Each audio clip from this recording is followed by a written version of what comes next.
নমস্কাৰ জয় আই অসম। এতিয়া কথাটো হৈছে এডিআৰই গ্ৰেড 3 আৰু গ্ৰেড 4 ভাইবা হৈ গ'ল, স্কিল টেষ্ট হৈ গ'ল, ৰিজাল্ট কেতিয়া দিব এইটো লৈ কিনি বৰ্তমান মনত সবৰ মনত প্ৰশ্ন হৈছে যে ৰিজাল্টটো কেতিয়া। মই আজি আপোনালোকক জনাই দিম যে এডিআৰই আপোনালোকৰ ৰিজাল্ট কেতিয়া দিব, একদম একুৰেট সেইটো মাহতে দিব, গম পাইছেনে? আপোনালোকে ফিক্স ধৰি লওক।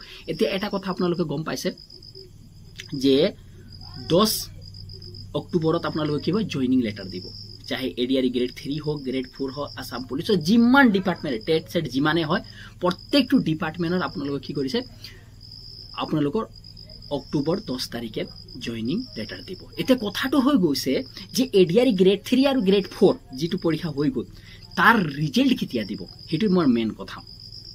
এতিয়া মই আপোনালোকক জনাই দিওঁ এডিআৰই গ্ৰেড 3 আৰু গ্ৰেড 4ৰ ৰিজাল্টটো কেতিয়া দিব।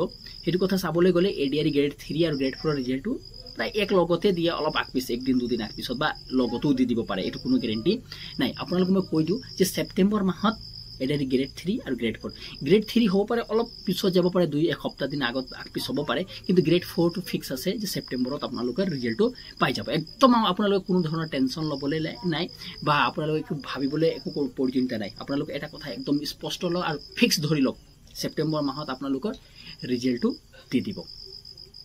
আৰু এইটোৱে কথা। তেতিয়াহ'লে ধন্যবাদ। ভিডিঅ'টো যদি ভাল লাগিলে অন্য গ্ৰুপত শ্বেয়াৰ কৰিবলৈ নাপাহৰিব।